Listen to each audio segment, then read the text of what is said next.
some spares. In this video we're going to be showing you how a washing machine works, taking a look at each component in turn, which should help you diagnose faults and help you when you're ordering parts. First of all, we're going to remove the lid of the washing machine. Sometimes the screws are on the back, however on this one they're on the sides. Once the lid's removed, we're first of all going to take a look at where the water enters the machine, and this is the water inlet valves. This is where your inlet hoses are connected to. If you're having a problem and your machine isn't filling up, it's the valves that could be at fault. First of all though, check your hoses aren't kinked and check your water's turned on. Water will then enter your dispenser drawer via the dispenser housing, where your fabric softener and detergent is. We get a lot of customers complaining to us that their fabric softener or detergent isn't being taken into the machine. And the biggest problem is that the dispenser housing is actually blocked up. If we take out the dispenser drawer, and then we can take a look at the dispenser housing itself from inside, and as you'll see by this one, there's a lot of black mould and gunge that is blocking the holes so water can't drain into the dispenser drawer and take away that detergent and fabric softener. If this is a problem that you're facing, then you need to clean thoroughly your dispenser housing from inside, or if that fails, then simply replace it, and that will cure the problem. Next we're going to remove the front panel. The front panel on this hot point comes away. First of all, we need to remove the fascia panel though. Once this is removed, we can remove the kick strip, which is at the bottom of the machine, which then gains access to the screws for the front panel at the bottom.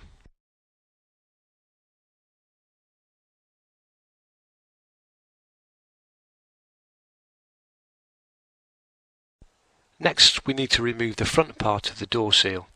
This is done quite simply by prising away the door seal retainer with a flat bladed screwdriver. As you can see, this comes away nice and easily.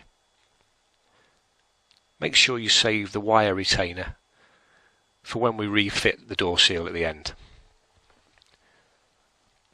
The door seal then simply peels back, ready for the front panel to be removed. But first of all, we need to remove the door interlock.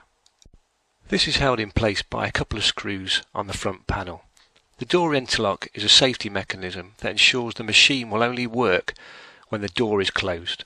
Now if you've got a faulty door interlock, the symptoms will be that your machine will appear dead. Once the door interlock's removed and the door seal front is removed, we can then remove the screws that are holding on the top of the door panel.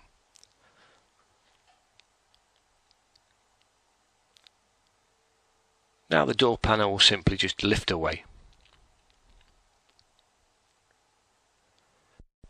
Getting back to water entering the machine, water enters the machine via the dispenser to tub hose. It will only reach a certain level, which is determined by the washing machine's pressure system. The pressure system is made up of a pressure chamber, a pressure hose and a pressure switch.